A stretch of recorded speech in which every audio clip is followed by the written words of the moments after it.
Welcome to Amra's Armchair Anecdotes.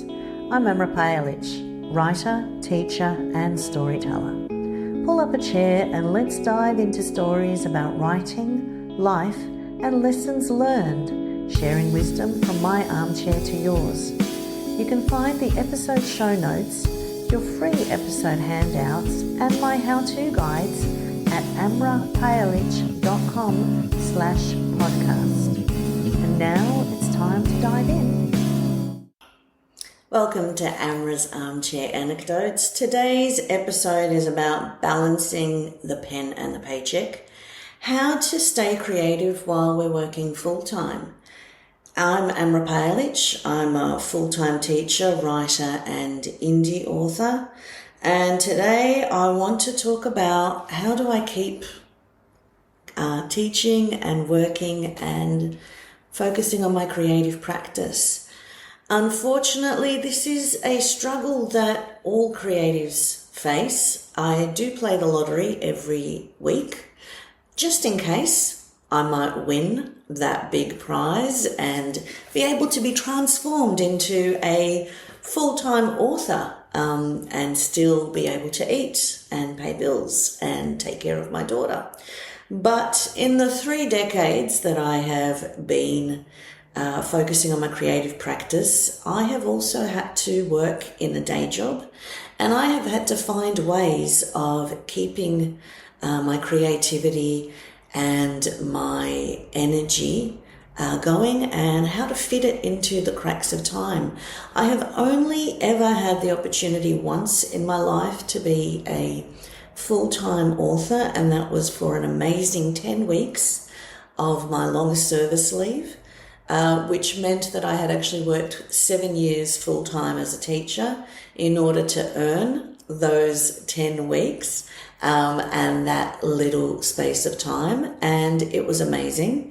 I achieved so much in such a short amount of time because I knew that there was a clock ticking and that it was coming to an end.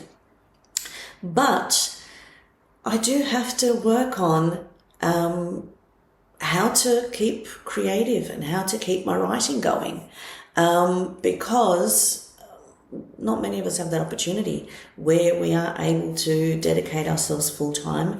We're usually fighting for it for a while in the hope that we will have that breakout moment when we will be earning enough from our creative practice.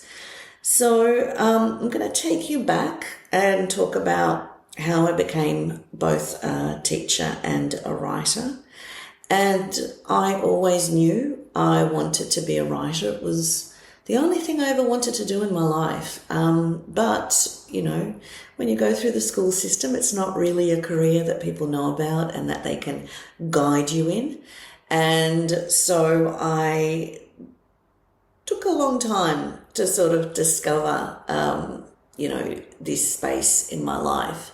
I finished high school. I was one of the first people in my family, like my parents had not finished high school. And I was too intimidated to go to university. And my careers counsellor, because I changed my preferences and ruined my chances of university opportunities, offered me a course in doing an administration course. And so I did that, and I did an apprenticeship in administration and was unleashed in the working world. And while administration was a good gig, it was comfortable, it was a nice, cushy job, because, most of my family were factory workers, so this was still a lovely step up. It did not satisfy my intellectual and creative curiosity. I had realized that I had ambition, so I was like, well, I'm in administration, I may as well look at how to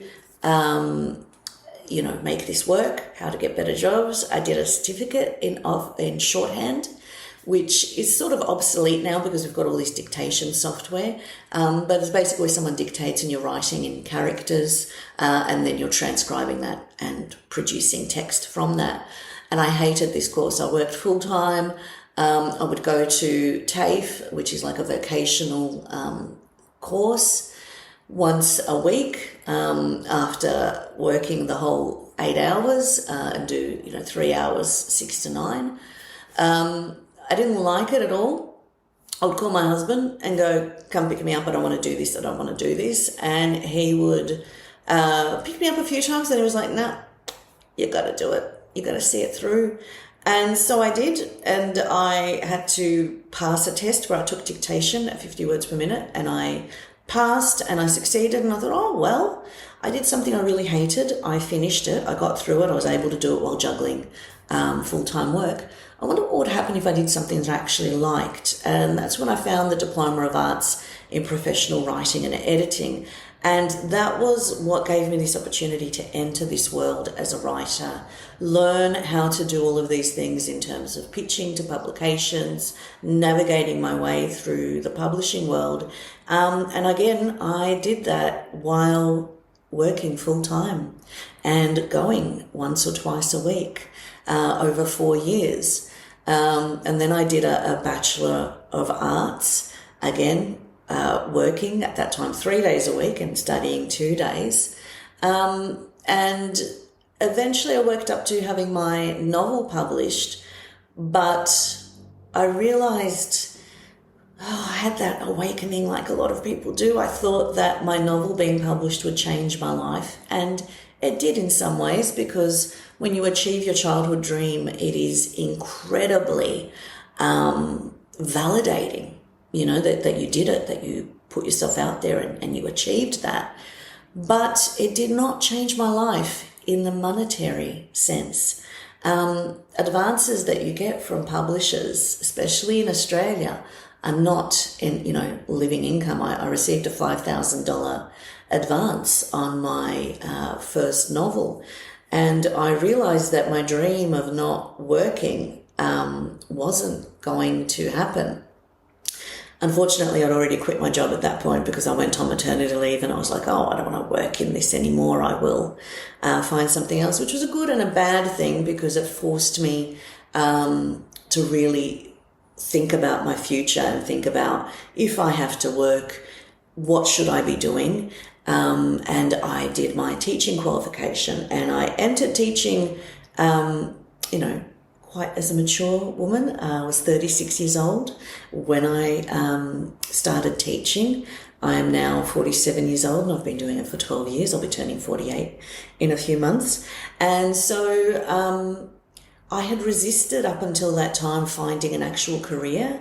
I had thought, I just need to work jobs that don't take up too much energy and too much headspace, because if I do a full-time job that will take all of my energy and take all of my drive, I will stop writing and I will not keep that up. And so there was some truth to that, because working in administration was quite dull. It wasn't as taxing, because teaching is physically and mentally demanding. You can't stop in the classroom. You're always on, and you're always having to, expand energy. And then also outside of the classroom, in terms of organizing and preparing lesson plans and all of the things that we have to do, you never kind of switch off.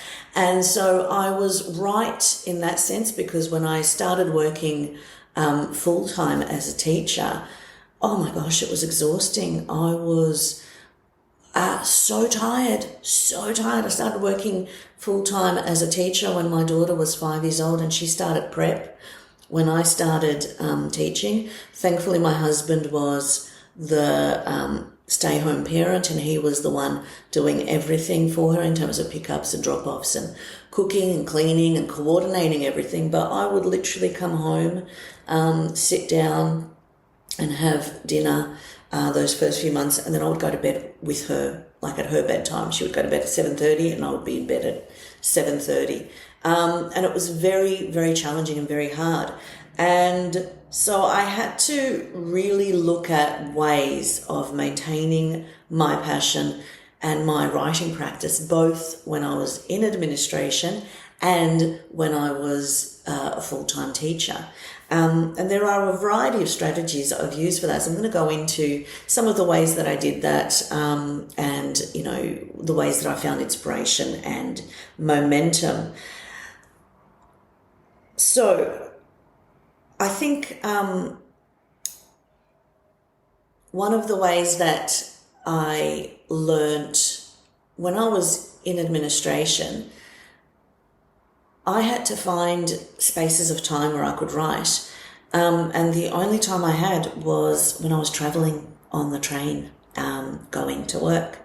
And so I started transcribing and handwriting my pages. And I set myself a goal that I was going to do 3 pages each way on the way to work and 3 pages on the way home. And each page turned out to be 250 words. And so I sort of did the maths and figured out that if I did that every day, I would achieve 5,000 words. Now, the problem with that process was the typing up, which had its pros and cons. Because I was handwriting, I was unlocking that stream of consciousness, and there was no editing as I was writing. And then when I was transcribing it, that was the opportunity to edit and to polish it. And so I had to figure out ways of keeping myself motivated when I was a teacher. And so some of the ways that I did that was I got a mentor. I was working on my memoir when I was working as a teacher, and I knew that I would struggle with writing and with maintaining that energy, and I knew that I needed some sort of support system to keep me accountable. And so I applied for, and I eventually, after the 3rd go, received funding from Creative Victoria, and I got a mentor in Alice Pung, who is now my very, very dear friend, who's a successful memoirist. And so she, we would set a schedule in terms of me writing, and I would send her extracts, and I would have phone meetings with her because we were both juggling with things and we would struggle to meet face to face. And so we would do a lot of things on the phone and then meet face to face every once in a while. And so that was one strategy that I employed was creating those accountability opportunities and those opportunities to connect with other people. Some of the things that I did was I was blogging my writing goals and my writing word count. And interestingly, at that time, blogging had just started and it was getting, traction. And I was doing this for myself, as a way of, keeping myself going and, doing that, author blog. And the more I did it, the more people sort of started coming to my blog. I started connecting with other bloggers and I actually created a really nice online community. And so that was also great and supportive. And I remember the first time that I had a comment on my blog from someone and I went and checked them out and it was someone in England and I was like, someone in England is reading my blog. And it was this amazing moment of, you don't know what you put out there and who might see it. And this blogger was also someone who ended up getting published and getting a traditional publishing deal. So for a long time, we sort of kept in touch online and kept each other motivated online. And so that was another way that I kept myself going and that I created those accountabilities. Some other things that I did was, writing groups. So when I originally started writing, I was seeking support and people who were like-minded. And so when I did my TAFE course, I met my friend Jodie, who I'm still friends with 3 decades later, and we became critique partners and accountability partners. So we would keep each other motivated and check in with each other. There were also opportunities to create little writing groups because we were critiquing each other's work and we would work in groups where everyone would read each other's work. People started sort of taking those writing groups and those critique groups outside of the classes and meeting in the real world and using that as accountability. And so early in my career, I found writing groups. There was this one writing group I found online, which was really well organized. I was a romance writer at that time. That was the genre that I was exploring. And these women were amazing. I have to say, the one thing about romance writers that is just jaw-dropping is they are the trailblazers in terms of promotion and marketing and that whole world, because they really know how to connect with readers and how to create those connections with readers. And so that group was amazing. We would have monthly meetings. There would be, reward systems about, like at the beginning, it would be like, who's written this much, who's submitted, who's done this. We would get chocolate. We would bring each other work to read. We would do little workshops and, upskill ourselves and learn. And that was a wonderful opportunity. And so I've tried different writing groups. Some of them were a little bit dysfunctional, where some of them did get, I kind of call this the good, bad and the ugly. So I had the good and the bad and the ugly of writing groups, where I had, the amazing ones, the great sense of community. Then there was one where it became a little bit egotistical and it split into a bit of cliques and stuff. There was another writing group I was a part of, which is amazing. I'm still sort of connected with some of these writers. But it got too big. We got too big for, meeting regularly. And so then people started sort of creating little offshoots and meeting. And then I got to the point where I thought, I need a writing group and I want to create my own. So I created my own. I sort of reached out to people I knew who were aspiring writers, and we started a writing group. We set up a schedule. We rotated and met each other at each other's houses. And that worked really well for a while. And it gave me the impetus and the motivation that I needed. And then that group sort of splintered. I did have one before that also. We were meeting in the city. It was just a few of us who were friends. And we loved the opportunity to sort of go into the city and meet and connect. And so I've always had some sort of, groups or online support systems.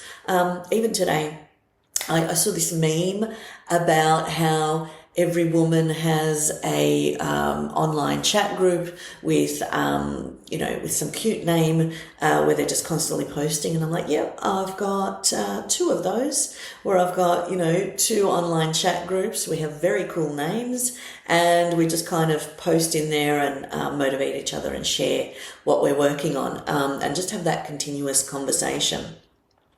So I guess what that comes to is create some sort of a network, whether it's online, whether it's in real life, whether it's people that you know, whether it's people that you don't know. That's one way of finding motivation and creating those opportunities to keep going and to keep your writing practice going. So I wanted to talk about how to build writing into your everyday. And I think one of the things that we do is we romanticize writing, but in general, creative pursuits. When you think about, a writer or a painter or an artist, they are in this beautiful space with the luxury of time. And most of us are not. We do not have that, In my house at the moment, I have a tiny little desk in my bedroom, which is the only space I could fit a desk into. And I do most of my writing at home, either at that desk, on my bed, with a cushion, and my laptop, or downstairs on my recliner lounge with a foldable table that I put my computer on.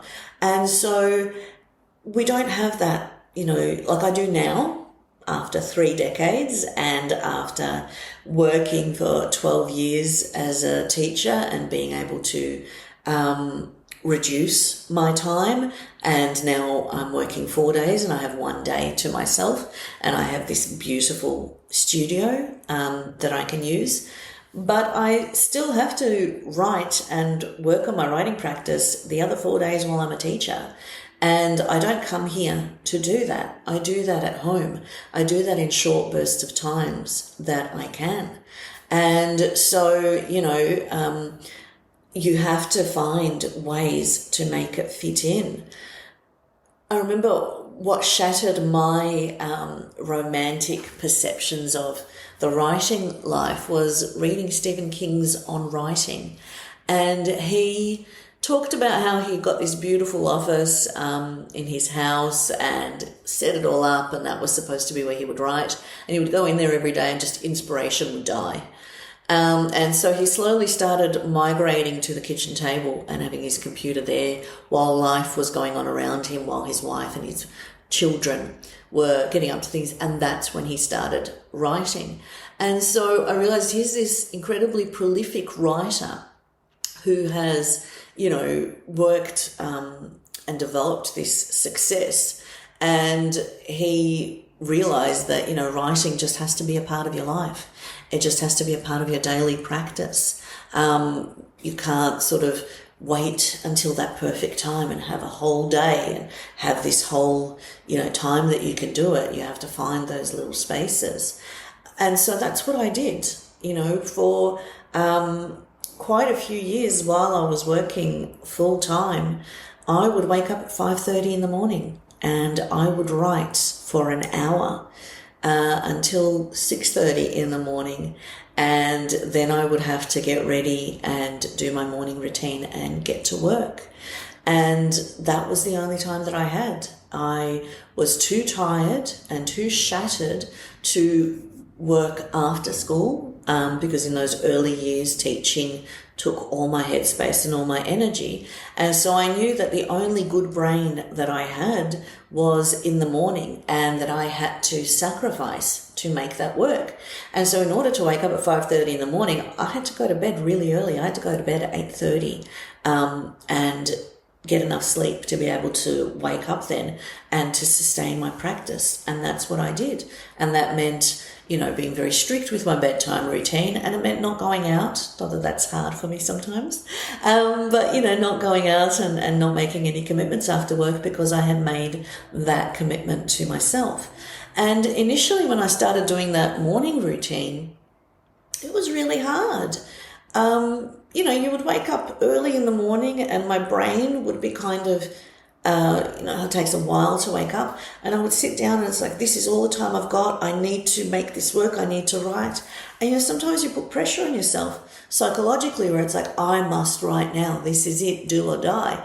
And the brain does not work well under pressure. And so I read this book, The Morning Pages by Julia Cameron, and she talked about unlocking your subconscious and writing in the morning, not putting any pressure, letting your muse play. And she also had all these other great strategies that I used in terms of making a date with yourself and ways to inspire your creativity.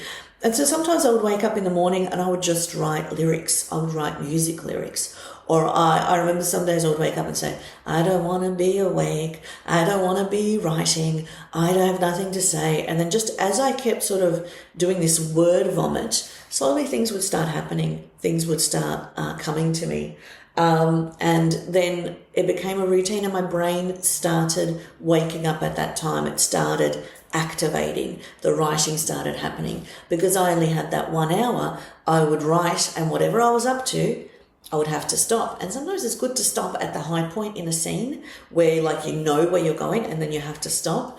And I would go to work, and when I would have quiet moments, my brain would be sort of turning that over, and the subconscious would be doing its little job of creating associations and words and images.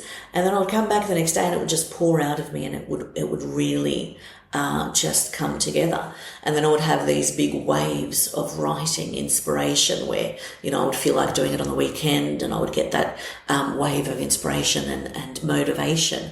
And then I'd finish a chapter and then I would have to start again, and I would go through that process of, oh my God, I've got nothing to say. I don't know what the next chapter is going to be, but it would happen because that continuous practice did it. And I've just always engaged in a process of experimentation with my writing. I would always listen to what people were saying and how they were writing, and I would try it, and some things would work for me and some things would not work for me, but I would figure it out. You know, there were some times when I was going to my car with a notebook and I was writing in my car for 20 minutes, or I was sitting at my desk and just writing something at my desk. And so you have to create these small chunks of time.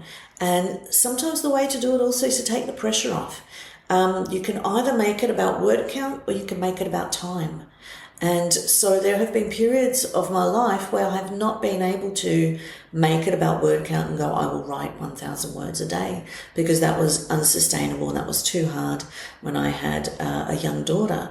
And so, for example, when I was waking up at 5:30 in the morning, it was not about word count. It was just about, I will wake up, 5 days a week at 5:30, and I will dedicate this time to our writing practice. And whatever I do, I do. And some weeks I would have amazing word count where it would be, 5,000 words. And some weeks it would be like 1,000, 1,500. It wouldn't be huge.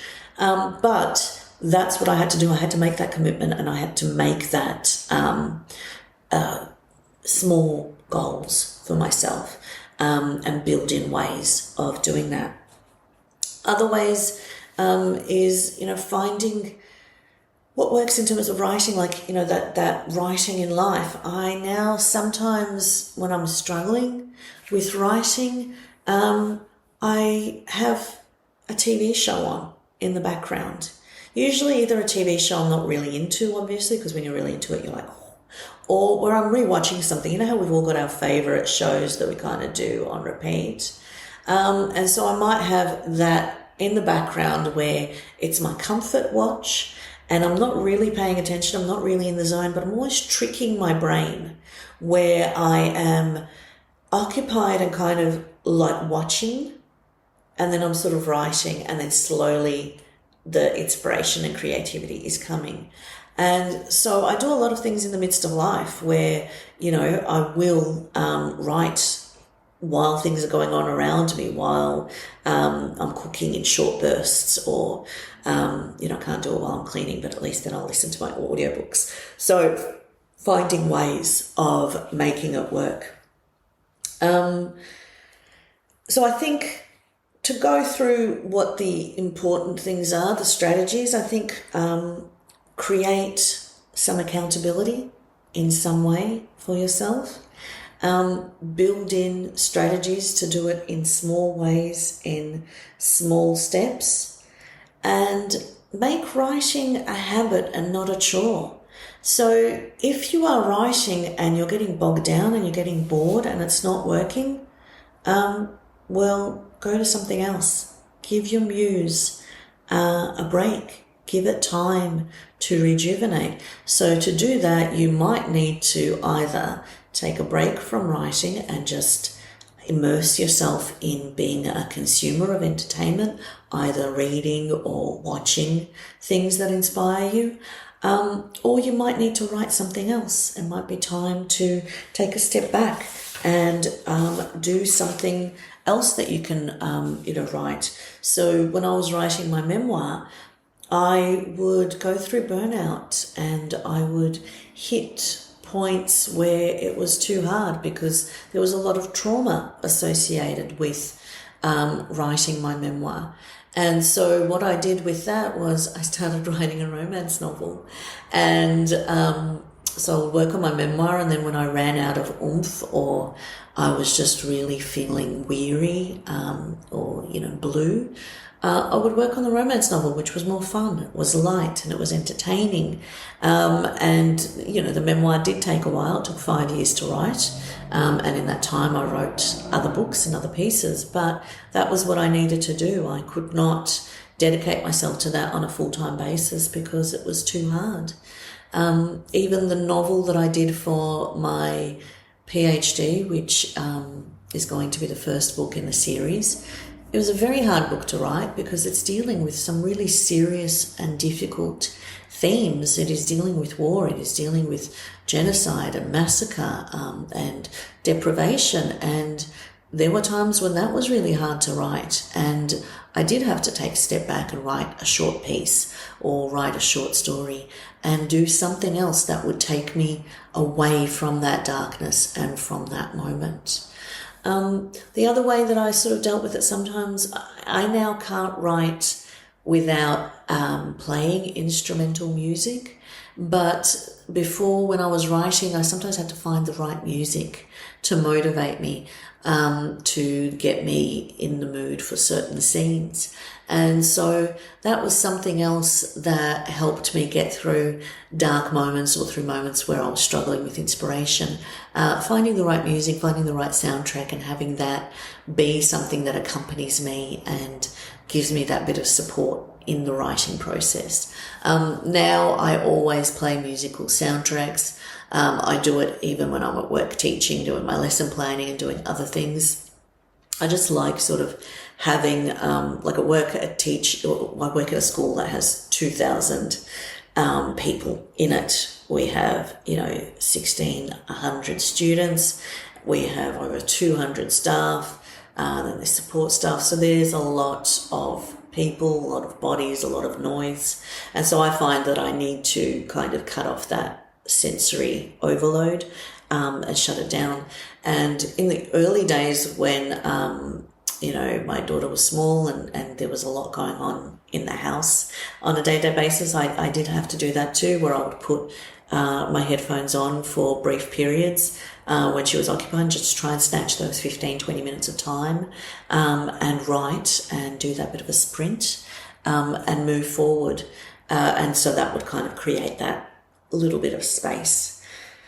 Now, one of the things that happens when we are juggling so much is we need to prioritize rest and we need to avoid burnout. So I did, and I still do, kind of get burnt out. The thing now is I'm getting better at recognizing it, and I am getting better at taking care of myself and taking a time out when I am feeling that. However, I am now at a point where I am really driven and I always have to do something. And so I'm learning to have a very, impressive to-do list. And so then anytime when I have time to do something, I look at that list and I look at what is something that I can do if I'm really tired. That does not require much in the way of concentration. So I might be creating promotional graphics or marketing or, doing some editing for some of the things that I'm producing at the moment. And what is something that requires concentration and needs to be done when I'm fresh. So, if I'm proofreading, that has to be done first thing in the morning. So that's one way to sort of look at managing burnout and managing your energy levels, looking at how do you feel, like what can you do at the time that you've got. So obviously, stepping back when you need to step back. I go through times where I'm really tired and I either need to have a weekend where I'm just doing, binge watching marathons of a TV show that I love or a repeat of something that I love, or I'm reading a book cover to cover. I find that rejuvenates me so much if I just sit down and I do nothing but read for a day and kind of leave the world behind.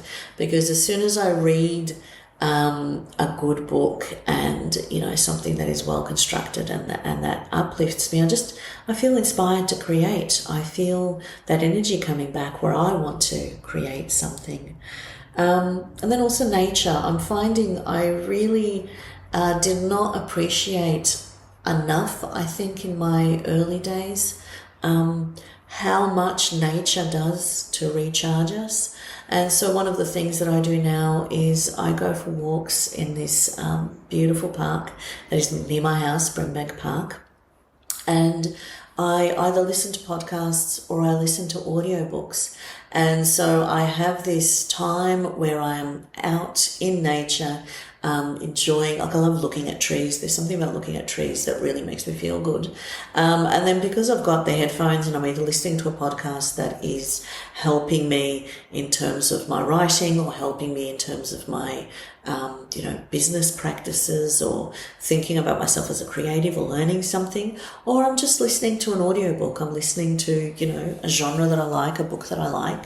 At first, when I started listening to audiobooks, it was a struggle. I remember the first time I listened to an audiobook, the first 20 minutes, I felt so jangly, and I felt so like, oh, I don't know if this is working for me.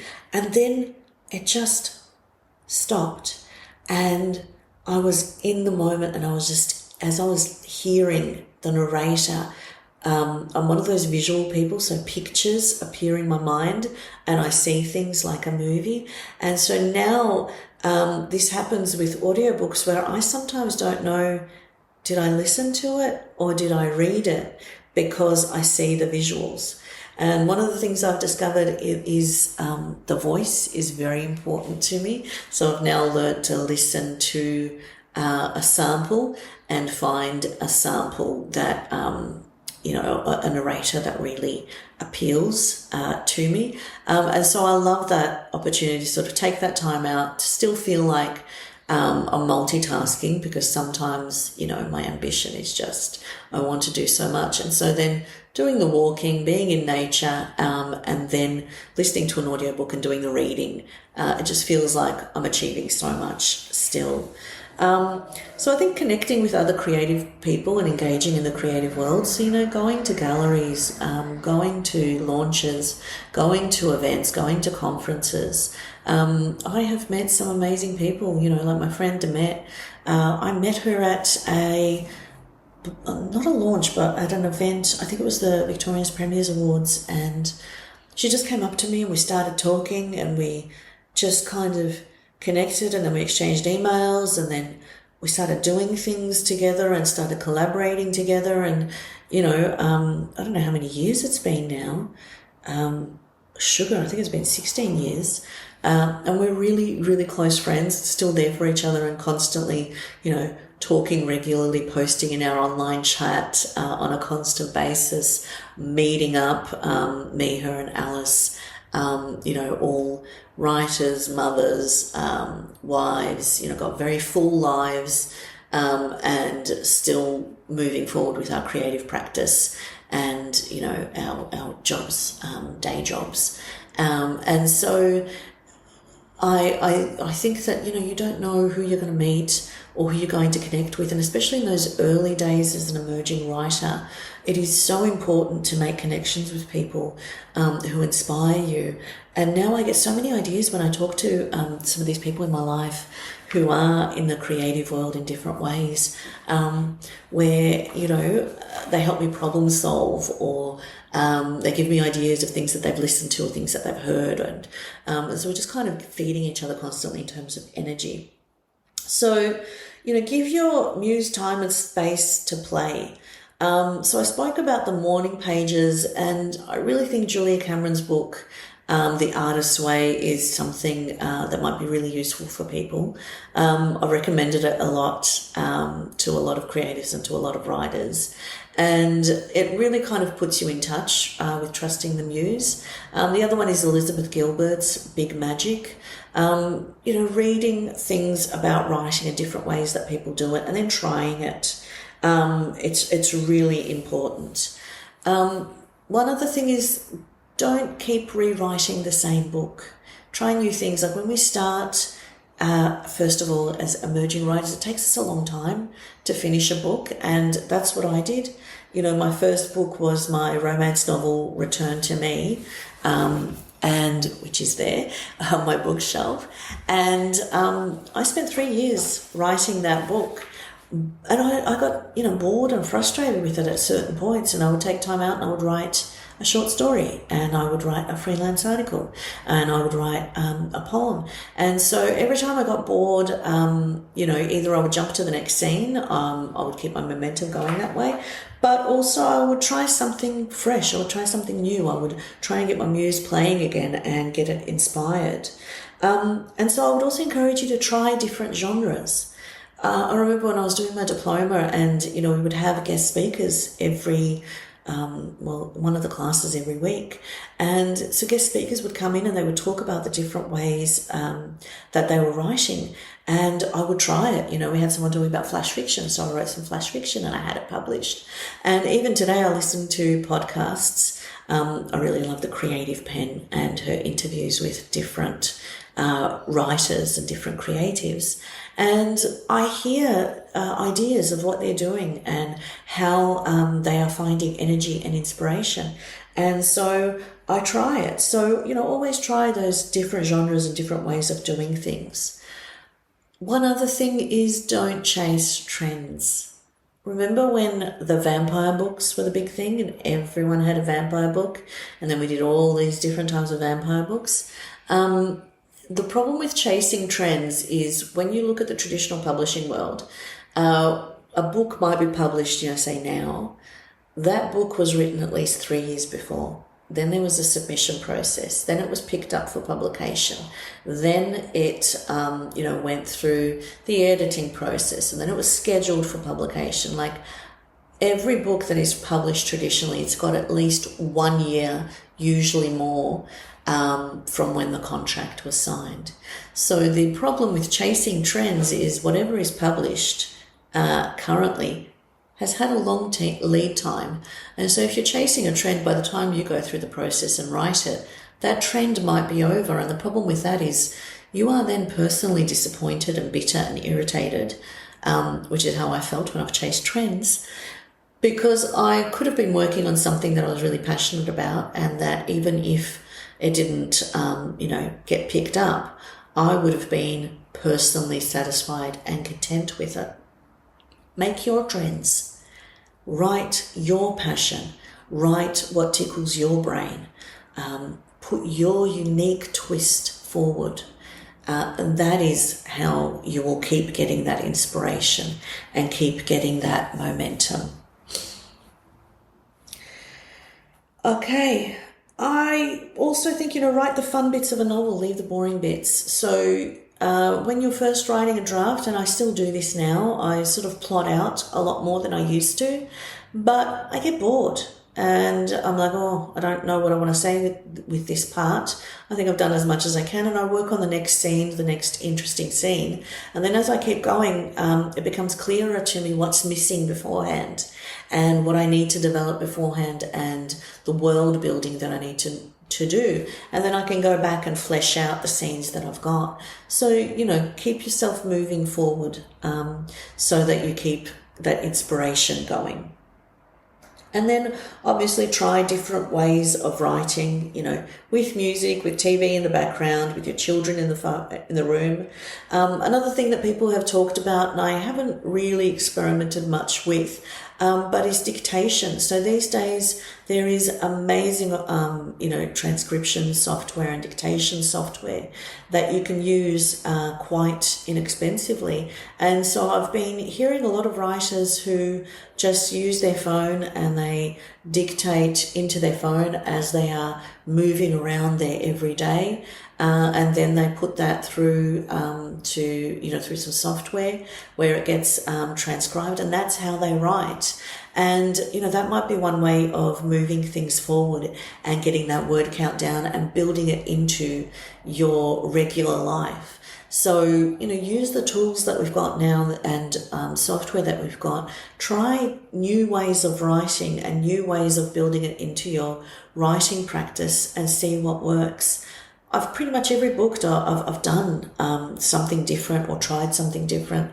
I, used to get different books about book structure and how to structure them, and I would read the book. So, I used Save the Cat or something cat, and I would use those tips and those structural templates. Now I use Plotter quite a bit, which has got the different ways of plotting and the different ways of structuring your novel. And so that's something that helps me with that structure and thinking it through. So, try the different ways of doing things. And then, just listen to other creatives, find ways of, if you can't in your real life connect with other people, it's wonderful now to be able to do it online, to be able to listen to podcasts, to be able to find people on YouTube and watch their videos in times, the times that you've got. And just hearing what other people are doing and trying it. Not everything will work for you. Some things will work for a short period and then it's not going to work anymore. But that is the thing about this creative life and this creative world. You are constantly evolving and learning and changing your thinking and changing your processes. And that's the joy of it. I constantly need stimulation and I need to find the fun and the joy. And so that's the way that I work, and that's what I'm always looking for.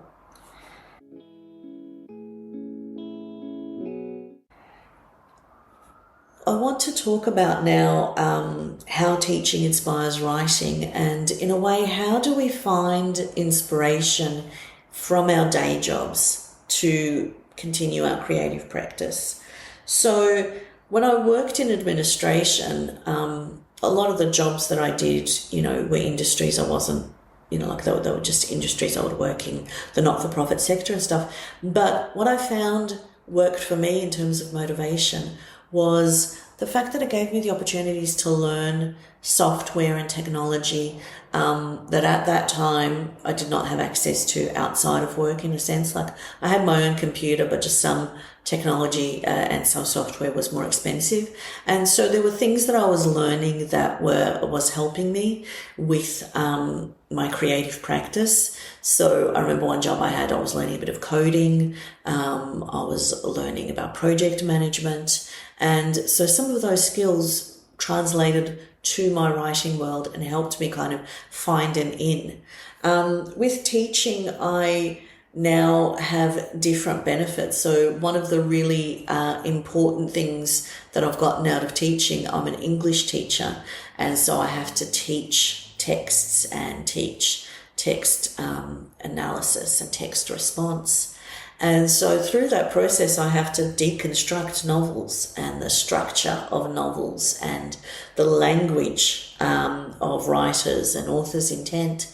And I've found that has really helped me with my writing, because now my brain is constantly thinking about the way that things are structured and, writing strategies, and it's woken up that part of my brain. I've also found, that developing of discipline with teaching, because as a teacher you're very busy. There is not much time. We're constantly on the run. Like, I have a short break, recess and a lunch break, and it takes 5 minutes to pack up and go from the classroom to my desk and 5 minutes to go from my desk back to the classroom. So then that time is really compressed. And so you have to figure out how to manage things and how to do things quickly. And so, even strategies like I love drinking tea, but I would never be able to have enough time to make a cup of tea and actually drink it. And so I started bringing tea in a flask so that I could quickly just pour myself tea. And so it really made me good at problem solving, that thinking, how do I maximize time and how do I do things in a much quicker time frame, and how do I maximize, what I can do when. And so this strategy about the good brain and what brain am I working with and what can I do, that started at work, where sometimes I'd be too tired and it's like, well, I can't do the lesson planning, or I can't do that, preparation of the text analysis, but I can go stand at the photocopier for half an hour and photocopy all the resources that I need. So, looking at the time and how I'm feeling and how do I maximize it, that was really helpful. One of the most important things that being a teacher has given me is the mindset. So I live in the suburb of St Albans. It is where I grew up, and I teach at the school that is my former high school. And I love that I am in that position to do that, because I love being a role model for my students. When I grew up in this area, and we are in the western suburbs of Melbourne, so it's low socioeconomic in general, really hard lives, a lot of migrant parents, having to give up their dreams for their children and to give their children opportunity, and then the pressures that places on the students. And then when I grew up, I hated living in this suburb. I hated being associated with this suburb. I could not wait to get out. And I see that with a lot of my students because, when I say where I work and when I say where I live, people have a lot of stereotypes and a lot of negative views of my area. And they say a lot of negative things about my students. And I'm like, well, you're wrong. My students are the most beautiful people. They are so incredibly respectful. The things that a lot of other teachers face in terms of disrespect and disregard does not happen very much at my school. And so I am really happy, and I get a lot of motivation from being a role model for my students, for being able to show them how it doesn't matter where you come from. It is what you do with it and what you can achieve. And that gives me a lot of impetus and a lot of that inspiration to keep going. And then even when I look back at my cultural background and my community, I am from a Bosnian background, and being able to tell stories about my culture and my community also gives me a lot of inspiration. And so that, being a role model, to go back to teaching, and how that motivates me with my writing, I get a lot of, a lot of inspiration from that. So I look at, what are you doing in your day? What is it that your day job is? And how can you get some lessons from it? Or how can you get some motivation in terms of thinking, how is it supporting your writing practice? So, at certain points in administration, it supported me in terms of the learning side and learning packages. Then it supported me in terms of writing on the train, and so that traveling part of it. And so, find what will give you that little bit of impetus. So, final thoughts. I think, if you're working full-time but have that creative itch, just don't give up. It is possible. You just need to find what works for you. You need to find the moments and the ways that you can make it fit. It's not about having the time. It's about making the time. And there's something about sometimes with our creative practice that we don't prioritize it because we might not be making any money with it, especially in the beginning, and therefore it's not worth our time and not worth prioritizing. There's always something else to do. But we have to prioritize it for ourselves because we have to prioritize who we are. So if I'm not writing or if I'm not working on my creative practice, I'm not a good person. I'm not a good mother. I'm not a good wife. I'm not a good teacher, because I am so frustrated and so cranky, and I know that I'm not being my best self, and I am not being the person that I should be. And so I have learnt that I have to prioritize it, not just for myself, but also for everyone around me and for all of the people that depend on me.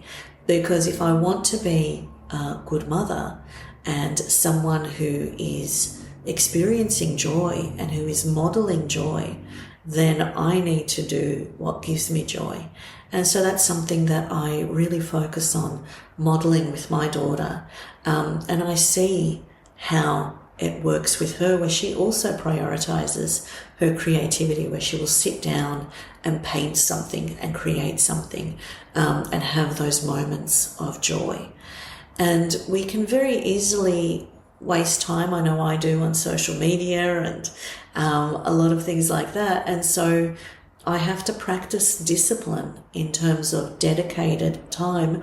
And even if it is 20 minutes a day, if that's all you can give it, then give it that. Because what will eventually happen as you are creating that habit, as you are creating that opportunity for your brain to engage and for your muse to play, it will start developing more. I find that the more ideas I have and the more that I action on my ideas, the more they keep coming to me.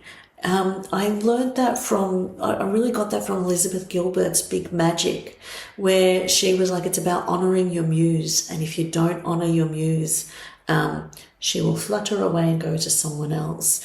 And so that's the way that I think of it. It is about honoring that energy and whatever that is coming from, and just putting it out there and building those small moments, those small practices, and having them build into something more. So thank you for listening to this episode, and I hope you have gotten some helpful tips.